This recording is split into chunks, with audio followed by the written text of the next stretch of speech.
Matt, I know you've heard it all off season, and it's been talked about when we've got such a long off season. A lot of things come to mind, and a lot of things get thrown out there that seem a little bit crazy on one hand, but seem to add up on the other. And it's been brought up in the live chat, and considering how USC looked in game one, what the schedule looks like for the next 5 weeks, and JT Daniels going down, that Clay Helton's days are numbered.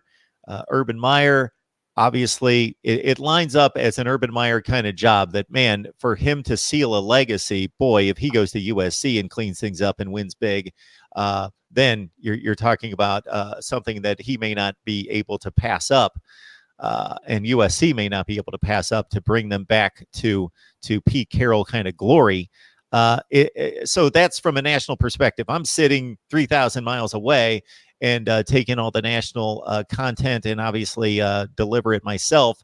But that's what's talked about on a national scale. And then you got Urban Meyer in the Fox studios right there in Los Angeles, sitting next to Matt Leinart and Reggie Bush. And we know what Reggie Bush had to say during the offseason about recruiting Urban Meyer. Is it talked in a serious fashion among USC people that really know the program, know that what Lynn Swann's approach could be?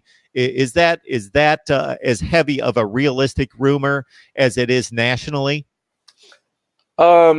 In all honesty, it's a possibility. It's a possibility of that, but I think it's going to be one of those things of, how can I put it? It's going to be one of those things of they'll get there they'll cross that bridge once they get there. The old-fashioned term of that. I think that they'll try to interview him. They'll try to talk to him if the job opens up. They're trying to see what happens with these next few games. A lot of people expect, a lot of people are saying, "Oh yeah, Urban Meyer will go. Urban Meyer will go." And we've seen this in the past when he was at Florida and he left and he said he wasn't going to coach, and then he ends up at Ohio State. I want to say a year or two later. Yep, one year. One year later. 1 year. Yep. So this one, I'm really interested to see if Urban will sit there and will say, yes, I am interested. I do want the job. But is USC even going to go that far? Will USC even venture down that road? I mean, they had a chance with Clay Helton at the end of this season. They had that chance to do it, but I guess Lynn Swann elected to how can I put it? I guess he elected to let Helton fix his own problem. If Helton can't fix his own problem going forward with a new staff and everything, I think Swann is going to end up pulling the trigger, and knowing Swann's job is probably in jeopardy already if he don't get this hiring right. If he don't get this right, I think he's going to end up trying to make a full court press, and I think you're going to see USC make a full court press at Urban Meyer. Yeah, so that's where I'm at on this. I don't know what Urban Meyer's thinking. I don't know so we've seen his past and his penchant for coaching. He's a competitor. He's got a fire to win, to prove things, to take on a challenge. This is obvious based on going from Bowling Green to Utah to Florida to Ohio State, taking on the next challenge and building a winner everywhere he's gone. He's turned it around. Bam. So his status is legendary. Even if he never coaches another game, the guy's got the best winning percentage in modern college football history. But we don't know.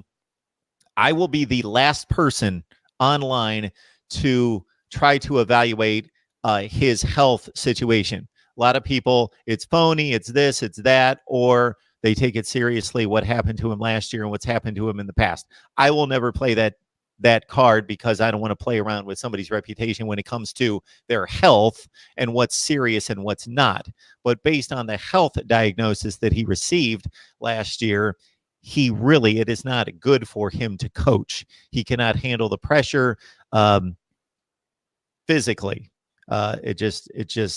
He at this point now, if he separates himself from that and is able to get back to a good place and then move on from that, I don't know. So neither would surprise me if Urban Meyer never coached another game because of health risks and what happened to him at Florida, and then it reemerged at Ohio State in a different way that he could never coach again, I would totally say, well, that's what he told us. But on the other hand, it wouldn't surprise me if stepped away from the game for a year, just like he did between Florida and Ohio State. There's another giant of a program, one of the legendary programs to take over, and he just can't bypass this challenge, this desire he has to fix things, to take on the challenge, to win, and he could own the Pac-12, I certainly believe. So neither would surprise me. That's the wild card, is Urban Meyer's decision. USC's decision, I think, is pretty obvious. If Urban Meyer's there and he has interest, yeah, you have no USC, choice. and you have no choice but one of to the go greatest for coaches in the history of college football. I just think that it's a no-brainer. You go after him.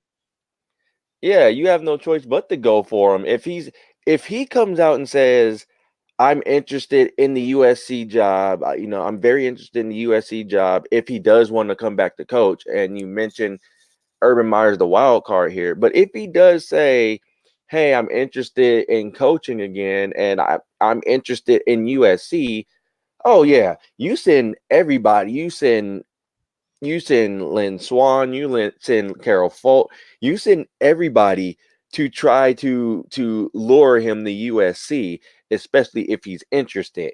It's a no-brainer, especially the past coaching hires for USC that ended up falling on its face. Especially with the Lane Kiffin's thing, and then you had the Steve Sarkisian situation, which you're still trying to reel from that. And then if Clay Helton folds, the ending of the Clay Helton era, which it looked promising with a Rose Bowl and a Pac-12 championship, only for it to fall on its face. Yeah, you have to hire Urban Meyer. You have to get this right, because you bring Urban Meyer, he turns USC around. Now USC's the giant that that everybody, how can I put it, that everybody believed that they could be since the Pete Carroll era. But again, it just boils down to if he's healthy, what his health is, and if he comes back to coaching because of that. If it's to the point where he can come back to coaching, then I look for USC to make a full-on run at Urban Meyer. They have no choice but to do it. Scott Reams makes a comment here in the live chat. We appreciate you joining us, Scott, as well as everybody else that's online and contributing right here about Urban Meyer had stated at one point, this was a long time ago, I don't know that he's made this statement in a long, long time. So when he was at Florida, he had an opt-out to his contract that involved two schools, Ohio State, Notre Dame. So Urban Meyer had a lot of respect for Notre Dame. He knows that it's a legendary job, obviously. He thinks about his legacy. I don't know that he's ever stated that, but I will conjecture to a certain extent. He understands legacy in college football and greatness and how that's determined. So he always wanted the Notre Dame job. He had coached at Notre Dame under Lou Holtz. So he had been at Notre Dame. I'm trying to add up the years. Yes, under Lou Holtz, he had been at Notre Dame as an assistant and always wanted that job. But he also is from Ohio, obviously the magnitude of that program as well, and always wanted Ohio State to be his dream job. So he had kind of dual dream jobs to a certain extent. He got the one. I think the only reason he's not coaching at Ohio State to a certain extent is because he didn't like how his discipline played out last year, and that became kind of a point of contention. And that, along with the health concerns, and I don't know how much of it was 50-50 or 90-10 or whatever it was, but I certainly think that USC would be a great fit for Urban Meyer. And considering the lack of elite programs, especially in that division, even if USC's thinking, this is not a guy, we're not hiring the next Tom Herman here who could coach for the next 20 years here. This may be a short-term solution, but it could be like a gold mine short-term solution. He could coach 5 years. We could win a national championship. He could own the Pac-12 for 4 of those 5 years. And, we're looking for the next guy maybe in 5 years, but we get what we want in the short term. Yeah, and the thing with USC is that For USC, they're thinking of one thing: getting back to the top. You had a taste of that success at the Rose Bowl. You had a taste of that success winning the Pac-12 championship. But then it went to 5-7, and then now tough schedule. We don't know what's going on. And so they wanna get into the college football playoff. They want another national championship. He he wants but USC want to win a national championship. It's been since 2004, 2005 that they've won a national championship. It's been since 05, 06 that they were in a national title game. It's been a long time since they were contenders for a national championship. 2017, that was the year they were supposed to, contend for a national championship. However, a loss to Washington State and a loss to Notre Dame kind of ended that. That it kind of put a halt to that. But for USC, and especially USC people, they're thinking, you're thinking national championships and college football playoffs. And with Urban Meyer, he brings that. He can bring that. So if he's there for 5 years, hey, he's there for 5 years, and you get your national championship, your college football playoff appearances, you get all of that. But not only that, you look at Ohio State right now, it looks like Ohio State is still in good shape right now to build off of that, based off of what Urban Meyer left behind. The same thing could be done for USC if Urban Meyer does leave after those 5 years, but USC kind of builds itself up so for whoever that takes over is in good shape. Yeah, interesting. We will see how it plays out. USC not forecasted to have a great season. We saw what they did against Fresno State, and we see what the next 5 weeks holds. It's a brutal run that includes BYU's the easiest game. That shows you right there. They're a decent team, and it's on the road. Washington, Notre Dame, Stanford. Can't think of the other opponent off the top of my head. Utah. There you go.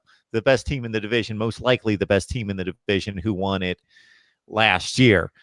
Matt, what is your take on Clay Helton's performance? So the perception is this guy's got to go. He doesn't meet USC standards, but you point out the positives, that he had to take over a team that was a bit in turmoil. You went through the succession of coaches and the misses because of the Lane Kiffins and the Steve Sarkisians and the issues that they had off the field, with Sarkisian in particular, that Clay Helton really had to just come in, stabilize the situation at the end of one season. He gets into the next year. He gets off to a rough start, rights the ship, takes them to the Rose Bowl. They win the Pac-12 the next year. The real knock on him, even after those 2 successful seasons, was, well, when he got out of the Pac-12 and lined up against Ohio State and Notre Dame, then they showed that they weren't at that level yet. But he did win the Pac-12, did win the Rose Bowl, beat Penn State, a team that won the Big Ten in that Rose Bowl, and then, of course, 5-7 this past year. So what's your evaluation of Clay Helton's performance?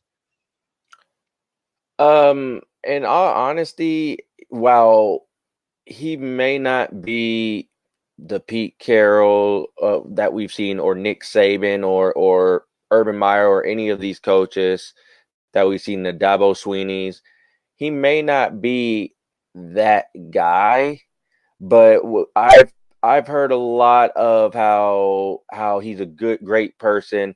He's somebody you could trust your sons around. He's a coach who you trust your son to play for. Great person, has the right things in mind. As a coach, you can see where there's no fit. Game situations is still a work in progress. When he would run the offense, it was pretty much the same issue. Just coaching wise, it seems like there's an issue with discipline, with how he's doing, with how he's managing the game. His game management, honestly, is not the best. If anything, it has cost USC in quite a few games. But he's had the talented teams. He recruits very well. But just coaching wise, I feel coaching wise, it's just there's no fit there. And I think Clay's just trying to figure it out himself. He's trying to figure out what he can do. He's made changes on how he coaches, on how he disciplines, all of that stuff. He's trying to be a little bit more tougher. But I don't know. It's right now based, if you were to ask me based off of his track work, like his progress right now, he brings stability. But even you see it in the 2017 season, it's a struggle. You can see it's just not fit there at USC at the moment. But that could change. Who knows? I think the perception could change if things go well this season. The perception of him could change, especially with a tough schedule these next 5-6 games. It the perception could change on him, but I don't know. I don't see a fit coaching wise, but culture wise, stability and to get to get kids behind you. I think he did a pretty good job, but coaching wise, it is lacked. Matt, we've alluded to the brutal 6-game stretch that starts the season. They get the first win, but this is the easiest game, at least on paper, along with BYU. So do you think there's any possibility that he gets fired before the end of the season? If USC has a losing record by the time they reach the bye week, I think that he'll end up being gone. If he gets through, I'm going to say if he gets through with how can I put it? If he gets through with a win over BYU, and if they get through with a win over Stanford, then I think it's going to play out till the end of the season. I think you're going to wait and see what happens by the end of the season if they decide to let him go or not. But I with this stretch, and especially without your starting quarterback and with another true freshman in there, this it's going to boil down to what their record is come the bye week. And that really, I think now, especially with I know it's easy to say, well, he don't have JT Daniels, his starting quarterback is out. But in all actuality, this speeds up that timeline, because if USC does struggle, and and then if you struggle, and if let's say they get blown out by BYU, because we all remember when USC played ASU in Lane Kiffin's last year, it took for ASU to blow out USC for USC to go, all right, this isn't it right now. If we see something similar to that, where they play Utah coming off of, how can I say, if they beat BYU and then they come off getting blown out by Utah and blown out by Washington in back-to-back games, Helton could be out of there by the bye week. MarkRogersTV, the voice of college football. I will have my prediction on USC and Stanford a little bit later this week. Typically comes out late Wednesday or early Thursday at our Voice of College Football community. As you can see on the screen, the link is below. Matt, I'm guessing you folks over at Conquest Chronicles make your predictions on the games a little bit later in the week? We do. We typically will make it on Thursday or Friday.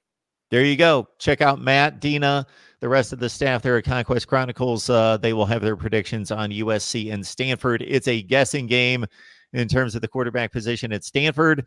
If KJ Costello is going to play, or they have to go with Davis Mills, who, again, from a talent standpoint, fits all the criteria and checks all the marks on the checklist. But in terms of experience, savvy, and knowing the offense and delivering and making the right decisions, of course, KJ Costello, there aren't many better than him in college football. And on the USC side, Slovis in play, a paper-thin depth chart. It should be fascinating to see how they call the game and how they use him in Graham Harrell's offense. Matt, we appreciate you stopping by and giving us the lowdown on USC. There's so much happening there with a brutal stretch of games. Clay Helton's hot seat, and of course the quarterback position with JT Daniels out of play. So, Matt, we appreciate you stopping by. Thank you for having me. I always love coming on.